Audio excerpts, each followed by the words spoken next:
And welcome to episode 99 of the TechnoBuffalo Show. I'm one of your two hosts for today, Sean, Director of Operations, and I'm joined by Executive Editor Todd Hazelton. Hey, everybody. Yes, everyone, this will be our last episode on Google Hangouts. So as of next week, we will be over on YouTube Live. We're still not quite sure what we're doing about questions. I'm trying to figure that out. My gut feeling is right now I'm going to set up a dedicated Twitter account, and we may do it that way, but I will have that in the notes of episode 100 next week so that you can all send in your questions. Questions have become a very vital part of this show, and we like the fact that you guys are able to comment on things as we're actually recording, and we're going to try our best to make sure that that part of the show lives on, even though Google's deserting us. Yeah. So it's been a couple weeks since we did an episode. Absolutely nothing has happened. Yeah, I know. It has been a couple weeks. Matter of fact, I think that's the end of the episode. So thank you, everyone. Thanks for joining us. Yeah, what was it? What was 2 weeks ago? And then I was in Berlin last week for IFA. Well, 2 weeks ago, you were getting ready to leave for Berlin. So that's right. why we skipped that episode. And then last week, you were in Berlin for meetings, IFA. That's right, yeah. And then I was there. And honestly, I have not had a whole lot of time to talk to you since you got back. I mean, was there really anything that earth-shattering at the show? No, this was this was a slower show, I felt. I think connected devices and stuff like that are again becoming more popular there, but it was like we had in terms of mobile, like we used to always go, it's like it was a big mobile thing ever since Samsung unveiled the first Galaxy Tab. Was it called the Tab 7 or just the Galaxy Tab? I forget. Anyway, many years ago.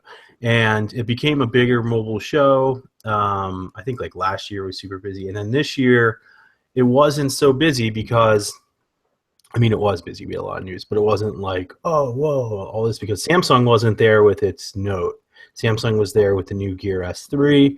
But that wasn't like a big earth-shattering thing. And then LG did its event separately earlier this week out in San Francisco. So you had two big players really not having a major presence there, where in the past they had something, and like a product, like a phone. And then like Asus and Acer, they had really cool stuff. Sony had some new phones. But it just didn't feel. Lenovo had some really cool stuff, but it just wasn't like as big as in the past, in my opinion. It probably had like record attendees and stuff because I feel like the show is still gaining traction just in terms of what we covered. Right. No, I'll be really interested to see where the show goes from here because it really did feel like it was not our type of show this year. Yeah. And we, thankfully we had a lot of stuff under embargo too. So it was sort of like from meetings that had occurred in the United States. So it was kind of like, oh, we're in Berlin, but we already have these products. So it was a very different show this year.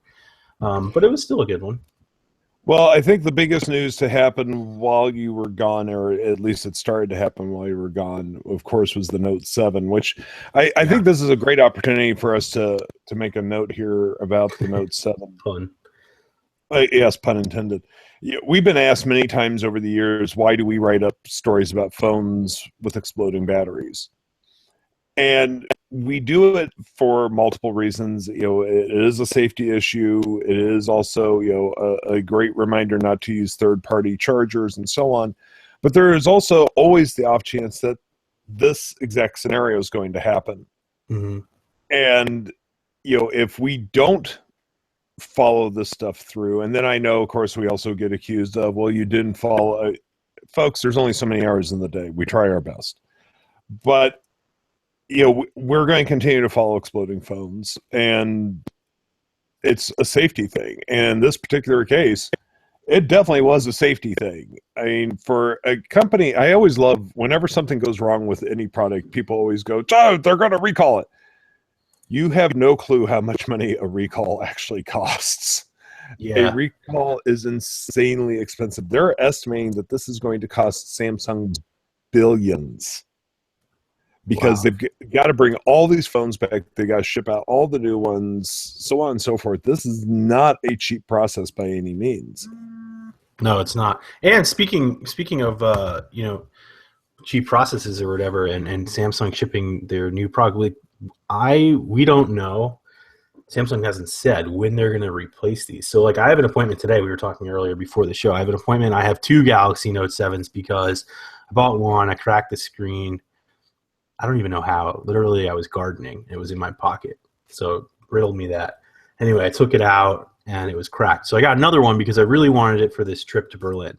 And I called my brother. We're both on AT&T. We have several lines. I was like, I'm going to use your upgrade for this Note 7. So I use his upgrade. And then I'm at the show and there's a recall, and so I sit down and write this recall, right? And I remember, did you write that on the Note 7? Yeah, I wrote it from a Note 7. So talk about that. Like I had my laptop in my bag, but wasn't wireless on the show floor that was easy for me to get to. I could have gone back to the press room, and then I would have like had to hotspot it. And I was like, okay, I can load WordPress. So I did. I just wrote it. Copy pasted the statement, just like real brief, like here, let's get the news out because it hit. I think before you were awake, or just as you were waking up, because I know you. I had just woken up. I had literally sat down with my morning oatmeal to eat breakfast, and I always turn on Sky News while I eat, and it went across the ticker, and I was like, okay, I need to see it come through again, to make sure I wasn't seeing things because I wasn't awake yet. Went through again, and I ate the rest of my oatmeal in 2 scoops, and I was out the door and got up here to my office. It's on the same piece of property. I got in here. The second I turned on the computer, there's your article. So I was unbelievably grateful that you had been able to spot that and get that out. Yeah, it was crazy. I got the email from Samsung, and honestly, I'd been talking to Samsung saying like, "Hey, what's going on? Is this a big deal?" And they were, they weren't sure if the people that I knew weren't sure if there was going to be a recall leading up really close to the actual recall. So I think everybody was sort of antsy in Berlin to figure out what was going on. And this was all stemming from, like you were saying, several small articles about, fires, or I guess they were, small, because it seems to happen all the time, right? Like new iPhone comes out, a couple months later, one catches on fire, and you're like, okay, is this a problem or not? And then they kept coming and coming and coming. And so in any case, I still, at the point of this recall, was like, well, it's such a small fraction, is it that serious? And I think I tweeted like Samsung, or, they can take these out of my Note 7 out of my charred fingers, like as a joke, and I'll risk getting burned. But it has become like very serious. Like, even today, I just wrote up a report today about this guy in Florida who said his Jeep Grand Cherokee caught on fire while the Note 7 was charging in the console. And so, you start to think about these things like, do I really, maybe it's such a minimal risk, but really, do you want to risk that? It catching on fire, whether your kids are playing with it or you're sleeping at night, and or you're just like, it's in your pocket. I mean, something exploding in your pocket really quickly, you're going to get hurt. And so as of last night, even before I saw that Jeep story, I was like, I'm not risking it. And I took the SIM card out, boxed up both Note 7s, because the good news is I can return the one with the cracked screen now. They'll take it back. And AT&T, their policy is you can trade in for a phone and use that other phone until the Note 7s come back in stock, and then you can swap it out again. But we have no idea when those new ones are coming. Well, also worth noting is that the 3 largest airlines in Australia have banned charging Note 7s on their planes. Mm-hmm. I'm not quite sure how they're going to enforce that, but I'm hopeful that people actually listen. Yeah, and the FAA, I guess, is investigating or looking at it too for the U.S. to see like what's going on. But I think there has to be. I'm not sure how recalls work specifically. You probably know a little bit better, but it has to be like officially recalled through the U.S. What's the? I'm not sure which branch. I know they have to be registered with the U.S. government, but I'm not sure what exact office. So I guess when it has to hit that point or something first, I guess, according to what I was editing. I haven't dug deep into it myself, but it has to hit that in any case before like the FAA would issue a recall, reportedly. But, they probably, will look into it, and if it's really dangerous. To me, it's just not worth the risk, like I was saying. And, I think everybody should just return these phones because, like this Florida guy, I love saying that. He was probably like, no big deal. The odds are so slim, it's not gonna happen. And then, then his car is charred. So, Unbelievable. Yeah, Unbelievable. now, Well, of course. now my struggle is like, well, what do I get as this replacement? You know, because I've been looking forward to that. I'm going to go to AT&T, and I have these two phones to replace, and I was like, well, iPhone SE. You know, I haven't really used that, but that's like the exact opposite, right? Like much smaller, iOS, not Android. I already have the S7 Edge, so I don't even know. I don't. You poor man. Such hard decisions in life. Yeah, well, yeah, I got to pay the bill on it, so I don't know if it'll just take it back and say, okay, that's it. Because I'll probably just do that if they do that. Well, of course, we have to discuss the other big story of the week, and that is, I don't even know how to put this into words. Just the amount of courage that Apple showed yesterday in debuting the iPhone 7 and iPhone 7 Plus. It took an extreme amount of courage to go on that stage and present those phones, and so courageous. we have to applaud that courage. What were they thinking, calling that courage? Well, it's that Apple Kool-Aid magic stuff, right? For those that are not aware of what we're referring to, when Apple was discussing the removal of the 3.5 millimeter headphone jack and replacing it with the Lightning port, they referred to the decision to do that as being courageous. So it took courage. Phil Schiller said courage. It took courage to make this decision. I honestly, the second I heard that, I looked over at Twitter and went 3, 2. Yeah, to just people. I mean, first off, Apple's not the first to do it, and it's not the first mainstream product, which is the Moto Z this year, I think. And second, it just became this more ridiculous thing. Here's our new iPhone, and you can use the headphones you have if you carry this dongle around. Which, I mean, admittedly, the dongle probably stays attached the whole time, whatever. Which, by the way, that's right. I will speak up. I was wrong. I did not think they would include the dongle. That took courage. Are admitting that it takes courage for me to admit that I was wrong. Although I did love yesterday, I saw somebody tweet a picture of the Apple Pencil sticking out of the iPad Pro, for charging. Yeah, and it just was #courage. then it was a picture of the new Magic Mouse with the charging port on the bottom and #courage. Courage, yeah. All these things. I mean, I don't know. It's like, I think they're compelling phones, and Apple might be right that that's where we're going, and somebody has to say that they're doing it first or take it mainstream. And to be honest, the Moto Z might be first, but it's also only limited to Verizon here, and so I get all these things. But to go on stage and say that it's courage, I'm not so sure that it's courage. I mean, they're confident in their products already, so they're not I feel like they don't think they're taking a big risk. The thing is, though, leading up into yesterday, a lot of my friends and family and stuff were like, is Apple really ditching the headphone jack? And I was like, yeah, that's the rumor, and according to dummy units we had in the office, it ended up being very accurate. It happened, right? And we knew it was going to happen. And they were like, what the heck?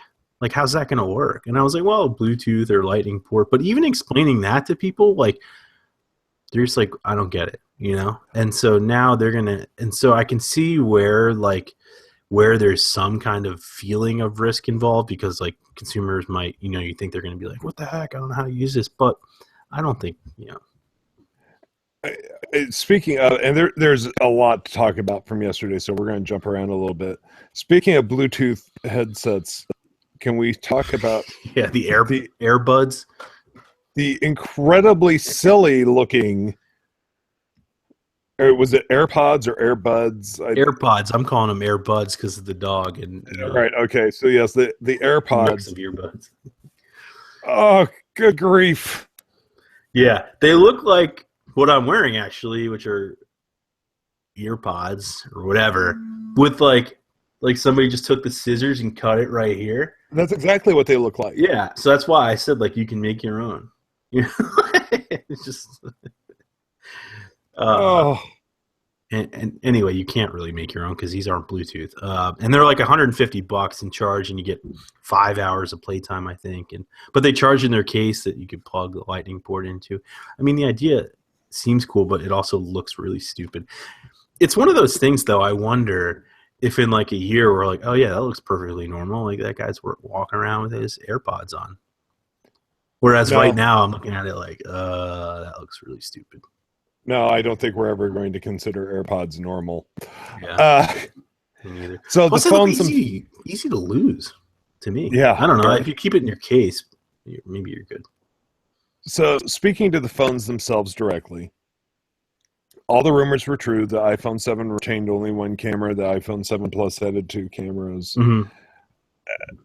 New processors, fine. Jet black, which... Should we talk about the warning on the website? Yeah, we should. You have to fear micro abrasions, which is fancy Johnny Ive speak for scratches. So they say like you should probably get a case for your iPhone, which I mean, yeah, probably. And it takes, you do too, but it takes courage for Apple to admit you need a case. Yeah, but basically it's saying, look, this thing's gonna scratch. Oh, good grief! I came in this morning, and one of the first tweets I got this morning was, from Connor Furlong, are you going to upgrade to iPhone 7 Plus? It's very meh. Isn't it more like the iPhone 6 SS? I still carry the iPhone 6 Plus, not the 6S Plus, but just the 6 Plus. Mm-hmm. Normally, I would go on a 2-year refresh, but I think I'm holding that for 7S. Yeah, or 8, right? Because I don't know, all the rumors suggest that next year's the big upgrade. So will they call it an S model? I don't know. Or will they? I don't know. They'll either call it S or 8. I don't know. Yeah. I think I'm going to try to hold out for next year, though. Yeah. A lot of the problem is that a lot of the killer new features are all iOS based. Yeah, that's true. And so we're all going to get them. Yeah.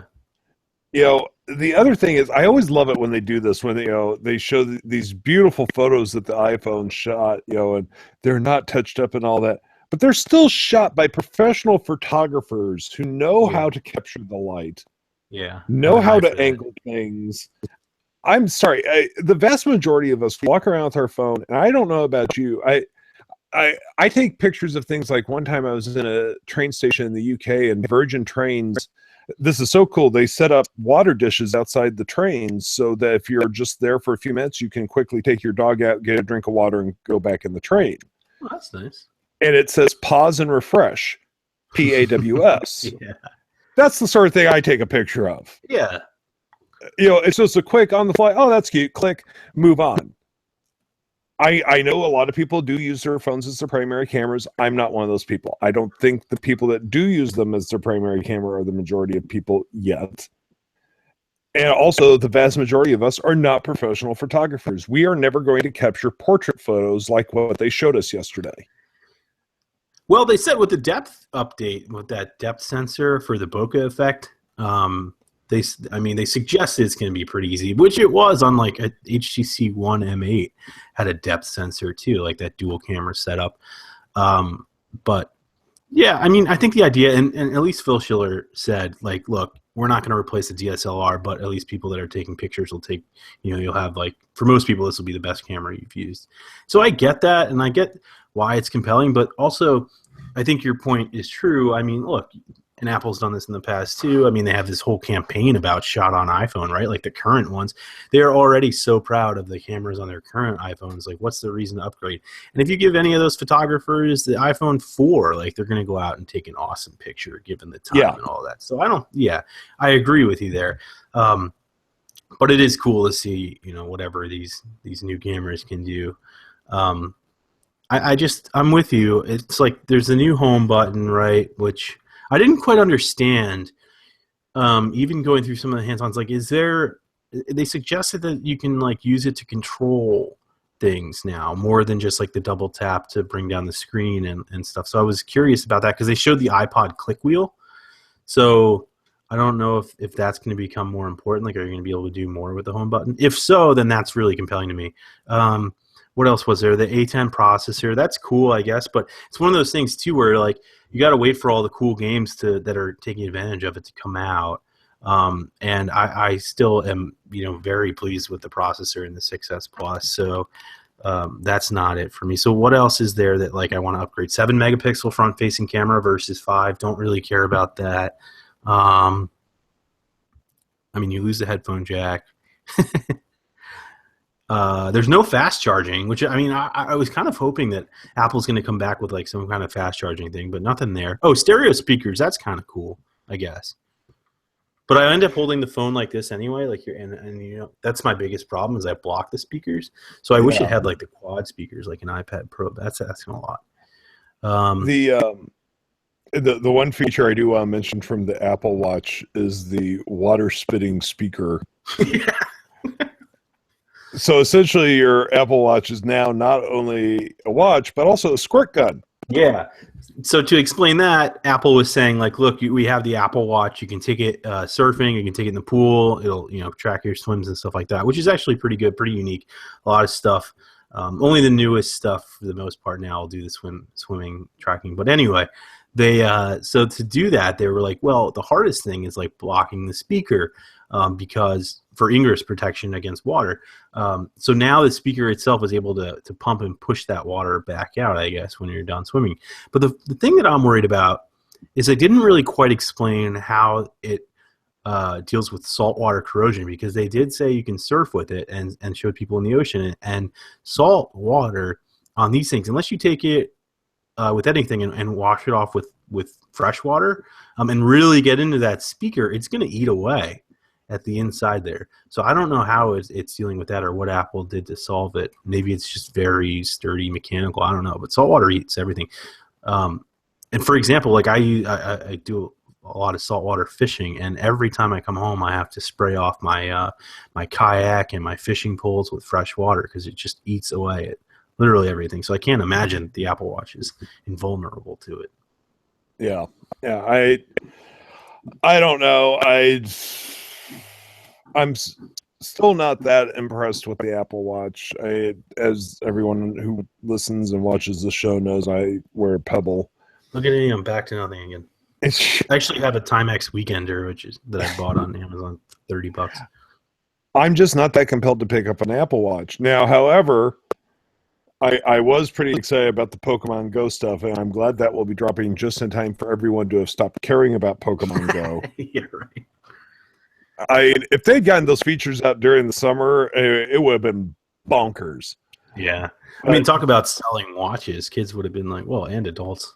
Yeah, but by the holiday I feel like season, a lot of adults maybe already have the Apple Watch. I don't know. But it would have driven you to buy the Apple Watch, you think? No, not. But I think kids would probably, oh my God, now I need one. They don't have an Apple Watch. Right? Good grief. But I don't know. Overall, it was a rather underwhelming day. It just nothing felt that compelling. I'll give it to Apple. Like, I think it looks really cool. I like that, and I guess I got to reserve my reservations till I play with it. It's one of those things where I'm sure I'll see it and be like, oh, dang. Todd, it takes courage to wait, and it takes very little for shiny objects to impress me. It takes courage to admit that as well. Yeah. I'm flabbergasted by the amount of courage you've sold. You've shown almost Apple levels of courage.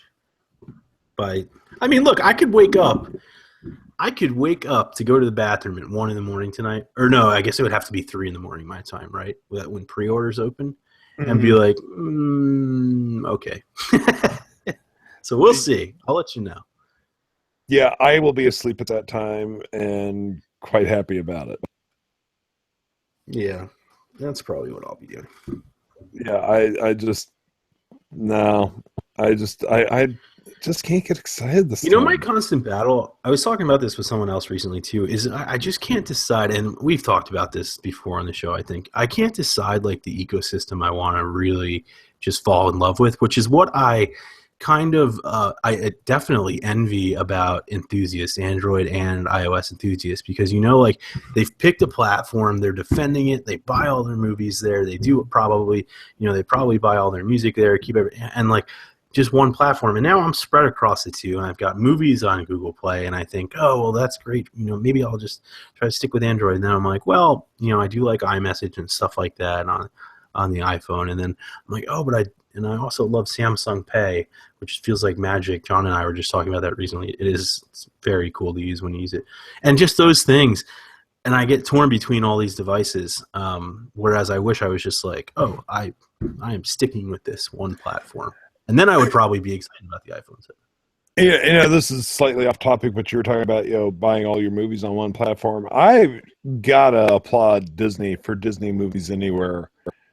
That is the best idea ever, because I love the fact that I can buy a movie in iTunes. I log into my Amazon account 5 minutes later, and that movie appears in my Amazon account as well. It appears in my Vudu account. Oh, no way. I did not know that. Yeah, so like if I buy Star Wars The Force Awakens on one platform, I have access to it on all the platforms. So if I haven't bought the full set yet, and I was thinking about that. That's good to know. Does it apply the whole set? Yeah, probably, right? I believe so. Just make sure you're signed up with, and if you download Disney Movies Anywhere for the first time, you also get a free movie. I think right now it's The Incredibles. Oh. And it is why every studio is not doing this boggles my mind, because I'm not going to run around and buy movies on multiple platforms. And then you get to a point where, okay, maybe Amazon had a sale, and this has happened to me. Amazon will have a great sale, and I'll pick up a movie for $4. Well, exactly. Then I got to remember which platform I purchased that movie on. Yep, that's my problem. I have that with Google Play Movies because they have these great sales. It's like Goonies for $4.99. I'm like, how could I pass that up? I'm buying that, and so I buy these movies, and then then I'm like, oh, on my iPhone, and the iPhone has Google Play Movies, so you can download it, but you can't buy more. And I've stuck with Google Play Movies because it's on Roku and stuff like that. But it just kind of makes me think like, oh, well, I kind of need an iPhone, or I want an iPhone for all of that kind of stuff. But Disney Movies Anywhere is the template that every studio should be following. It's an amazing idea. That is. 2 weeks ago, I visited the Disney Hometown Museum in Marceline, Missouri, which is only about an hour away from me. And they have a whole room dedicated to one particular Disney movie called The Great Locomotive Chase, which I've never seen. It was released in 1956. And the reason they have a room dedicated to that is that Walt Disney decided to come to Marceline and have the world premiere there. Oh, wow. For those that don't know, Walt Disney lived in Marceline for some years of his childhood, and it had a big influence on Disneyland and Disney World. And so I decided after I left the museum, I was like, I've never watched that movie. I should get it. And so I bought it on iTunes, and that time I decided to test it. It was 2 minutes after I bought it on iTunes. It was in my Amazon account. Wow, that's pretty cool. That's pretty cool. Huh. Yeah, so talk about being able to just say, I'll buy it wherever and then not have to remember. Anyway, I have a question. I have a question real quick while we're on movies. Yeah. Ant-Man is still on all these platforms. You still can't rent it. It's only available for purchase. Why does it take some movies so long? A lot of times it has to do with licensing, but that one seems extremely long. Yeah, like my wife and I, we got into all these movies, like the Marvel movies and the DC movies or whatever, and we were watching them, and Ant-Man's sort of the one that we haven't watched. And I haven't bought it, but I guess I should just buy it. But it's crazy. It's like the one that's... Wow, that makes no sense to me. That I have no idea why that one wouldn't be rentable yet. Interesting. And that also falls under the Disney Movies Anywhere platform. Oh, does it? Yeah, all the Marvel movies, because it is Marvel's owned by Disney. Yeah, wow. That's good to know. I'll buy more of them then. Yeah, I love the fact that now whatever I'm watching on, I can watch all of my Marvel movies and Star Wars movies and everything else. Yeah. But let's dive into the questions. Okay. We have talked far longer than usual, but there was a lot to discuss. Let's see here from Dennis Bacquadano, I believe. Do you think that Apple should have redesigned the Plus to make it easier for one-handed use? I wish they would. Nah, because I feel like that's what the iPhone 7's for, right? I don't know. I mean, and they have the double tap the home button and it brings down the screen, so you know what I mean. It's like you can reach stuff. I think that's the whole point. Yeah, I was just double checking. You're right. You cannot rent Ant-Man. That makes no sense. Yeah. You know, like this, I believe this function. How I weird. don't know if anybody can see it, but you double tap the home button and it makes it like that is their one-handed use. Yeah, I think even for me, that is a big phone. it is a big phone. Let's see here. Opinions on the V20. This is from Brazen Franco. Opinion on the V20. On the bright side, LG has shown that it's possible to do a metal phone with removable back, though not really new. On the downside, the design is a step back compared to the V10, in my opinion. That's 3 episodes in a row I've dropped my mic. This time I kind of caught it, though. Sorry, everybody. What do you think? What was your opinion on the V20? Mind you, everyone, we have not touched a V20 yet. Yeah, I haven't seen it yet. We had a guy out in California doing it, Andrew. Yeah, I liked the V10 a lot, and so I think the V20 is cool. It was kind of not on my radar because I was all about the Note 7, and it's so hard for me to start thinking about these phones more when they don't have a release date and a price. It's kind of just like being back in the leaks, because aside from leaks, which were confirmed, it's just still a spec sheet to me until I get my hands on it. But I like that LG is sticking with its guns, removable back and stuff like that. The secondary display was actually really cool on the V10, but talk about a big phone. It is it's kind of difficult, that one-handed usage. I don't know. It's just the V20 hasn't caught my attention yet, but I think maybe now that the Note 7's recalled, LG, if it moved quick to the market, would probably attract some of the people who were returning Note 7s. For example, if it was in stores today and I'm taking this Note 7 back, I'd probably pick up the V20. And I liked the V10 so much, I would not be surprised if I ended up keeping it, but it's not there. So. Great question from Brazen Franco. With the EU Commission complaining about small stuff like having micro B as a universal standard on all mobile phones, do you think they will oppose in some way the removal of the headphone jack? I don't think they will, because the way Apple got around that was by offering a dongle that you could purchase. The first year I went to the UK, I bought a bunch of those. It was micro USB to 30-pin connectors. Mm-hmm. And so that's how they got around that. I think because the iPhone is coming with the dongle, it's not even going to be a question. What I'm curious about, though, is, the EU went hard on the micro USB, and now you've got USB Type-C, you've got Lightning, you've got all these different connectors. I'm not sure what the EU is doing, period, at this point. My guess is, and I don't know, but moving forward with USB-C, and then you're still going to just have Apple with Lightning. Yeah, because all the new phones I've seen, especially at IFA and stuff, are USB-C, I think. Yeah, USB-C seems to be the one that's going to be coming out on top. Yeah. Let's see here. Stern fan, we are not going to do F, Marry, Kill. I didn't even see that. That's awesome. Thanks for asking, but we're not going to play that game here. From Brazen Franco, it takes courage to release a new watch that looks exactly like the predecessor and not talk about the battery size. Yeah, they talked about more battery life, but they really did not talk about the size of the battery. Did they get into life? I don't know. I feel like they didn't. I don't know. GPS is going to drain your battery. That's going to be hours if you have that on. It's my guess. So. Well, and Pokemon Go drains phones like there's nobody's business. That too, yeah. You're going to get 10 minutes of battery life out of that watch when Pokemon Go's running. Yeah, and they said it's 50%, the processor's 50% faster or something like that, but which does matter because the original Apple Watch is kind of slow, but that's just not enough for me to upgrade. But maybe they're not looking for people to upgrade. Maybe they're just looking to attract more new customers. From Stern fan, soldiers are courageous. This makes Apple a bunch of big-headed morons. Honestly... Yeah, I have to say that's what ran through my head yesterday as well. It takes a lot of courage to be a soldier, but to remove a headphone jack, not exactly the same thing. They could have said daring. I would have accepted daring. Daring? I would have had no problem with daring. Courage? Got some problems with that one. And they went through that with a fine-tooth comb. Oh, yeah. To the wording, so... From Brazen Franco, are you talking about Courage, the dog who lives with Muriel and her husband Eustace Bag in the middle of nowhere? I assume you're talking about Courage, the cowardly dog. which I've never watched, but that's the one that's been going through our chat all morning, I think. Yep. Let's see here from Stern Fan. I hear they might ban the Note 7, which is hilarious to me. Haha. What do you think of the phone? What do you think the phone to have is right now? The V20? I think it's officially peaked. I don't know. There's a lot of phones on the market right now. There's a lot of good phones out on the market. The S7 is a good phone.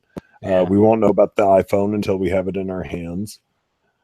Same with the V20, but the Note 7 is not one I want to be holding in my hand at the moment.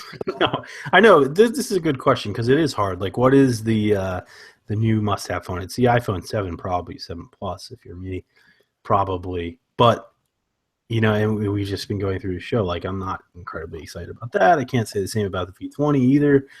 The Note 7 was the phone I was so excited about, and now that's kind of off our radar. So it's a difficult time. I mean, you can look at the other phones like OnePlus 3. One of the phones I really want to check out too is the Honor 8, which is the new unlocked phone from the Honor brand from Huawei in the US. It's like $400. They sell it at Best Buy, and it comes in this like really cool blue color. But I know that's not a flagship, so. From Brazen Franco, are the wireless headphones, AirPods, and the new Beats lineup Apple showed yesterday Bluetooth or new tech proprietary to Apple? What do you think of headphones that can only work with iPhones if they are proprietary? I don't know. I don't remember if they actually said if they're Bluetooth or not. I think it sounded like they were proprietary, like an AirPlay kind of thing, because they kept talking about that W1 processor or whatever. It's in the Beats headphones. No. But I'm not. Don't quote me either. We're still all kind of catching up on yesterday too. It's crazy the speed with which we're trying to write these news articles and get them up, and then by the time the event's over, by the time our day is over, it's like, all right, enough Apple news for the day. So we're still learning about these things too. But I thought it was proprietary. I could be wrong. If it is proprietary, what a giant pain in the behind. Well, who's going to buy AirPods for an Android phone, right? Yeah. But it takes courage to make these sort of decisions, and I'm going to beat that horse for all it's worth. From Stern Fan, I think it's more courageous for Sean to work while in front of a ghost. For those of you listening to the audio show, there's a white sheet that hangs behind me. Yes, stupid ghost. Let's see here. Maybe a little non-Apple news and all that at the moment from Stern Fan. Random, what shows are you guys watching on Netflix? I went through Arrow, Flash, and Stranger Things. I'm on Narcos now, which is great. I tried Jessica Jones, which I actually did not like. I wasn't a huge fan of Jessica Jones. I tried it, but I wasn't like over the moon about it. The show I just finished, I absolutely loved. They've got 2 seasons of it on Netflix. It's called Happy Valley. It's a British police show, and it was really, really good. I'll have to check that out.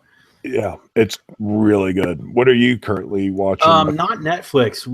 I haven't watched Stranger Things yet either, but it sounds like everybody loves that. My wife and I were just finishing. We just finished season 1 of Mr. Robot, which I really liked, and now I got to buy season 2 because I liked it so much. But it's got me back into playing around with code and stuff. I have right here. Raspberry Pi that I set up last night. Nice. It's been so long since I was in high school since I really messed around with that kind of stuff. So I was like, maybe it'll bring back a hobby. Yeah, why not? And how much did the Pi cost you? Like $35? It's $35, but I got the kit, which was like $80, and it came with like the case and a charger, stuff like that, and the dummies guide. But I didn't know this dummies guide is like for kids, like not us. Gotcha. It's because it's very, very simple to get started on there. Like literally, I think 2 minutes after I was started, I was running. Oh well. Have some fun with it. Yeah, no, I am, because now there's stuff I could do with it. You can turn it into a media server, all kinds of fun things. So cool. Yeah. You will have to let us know how that goes. Yeah. From Brazen Franco, with all the gestures added to iOS 10, do you think that Springboard is becoming a limiting factor to the evolution of iOS? Yeah, I wonder, but that we've talked about that too, about how it's sort of just like this basic UI that people, millions and millions of people know and love, and so, yeah, that is the limiting factor, I think, in some regards, because you're like, how much more can you do, you know? But at least there's the gesture stuff. Yeah, I'm. What day does iOS 10 come out again? Is it next week? iOS 10 comes out on the 13th. Okay. So yeah, I next just week. spouted that off my head, so I hope I'm right. It's like one of those things. Yeah. Yeah, I believe it is the 13th. From Stern Fan, I thought about building a smart mirror. What are you doing with your Pi, Todd? Yeah, I saw smart mirrors. I'm not sure what I'm going to do with it yet. I was, I don't know. I was messing around with the idea of like a Kodi box for my my TV, just a smart box for like a HTPC. But I don't think I need that because I have like a PlayStation 4, which is sort of better than that. And the NVIDIA Shield TV already has Kodi on it. So I don't know. I was going to mess around with maybe just Linux. But I do have other versions of Linux on other computers that I just haven't booted in a long time. So it was more just like, what can I do with this thing? I'm going to go through, like, there's a whole site dedicated with like all kinds of projects. So I'll just go through and pick one. Cool. I'm actually very anxious to hear how this turns out. Yeah. One of those things I keep thinking about buying one and then I never do. Yeah. Yeah. One of the things people would do with them, though, is like, and I think in Mr. Robot, he used it to like attack a network, but you can use it for like penetration testing or like figuring out how to break into wireless networks and stuff like that. So that I've always been curious with that. So maybe I'll mess around with that kind of stuff. Great. Become a hacker, Todd. Not a hacker, just more like understanding how it works. Yeah. From Stern Fan, thoughts on the new Star Wars trailer? I think it looks better than the first. I am still super excited for Rogue One. I've been wanting to know this story since 1977, so very, very excited for it. Alrighty, well, I guess that is going to wrap it up for this week, folks. Again, as of next week, we will be on YouTube Live. I will include instructions in the description of that video on how you can ask us questions, because Google Hangouts, as you all know, is going away next week, which I still don't understand, but that's Google for you. So we will have instructions, and of course that will also be our 100th episode of the TechnoBuffalo Show. Hooray! Until next time, as always, you can find us on the iTunes Store by searching for the TechnoBuffalo Show, and we do appreciate if you rate and review us. That does help out the show. You can also find us on Pocket Casts. You can subscribe via RSS feed. You can find us in the Google Play Store, or you can find us on the Stitcher app, which means you can listen to us anytime, anywhere. Anywhere there are podcasts, you can find the TechnoBuffalo Show. Until next time, I'm Sean Ani, Director of Operations. I've been joined by Executive Editor Todd Hazelton. Bye, everybody. Until next time, take it easy, everyone. Bye-bye.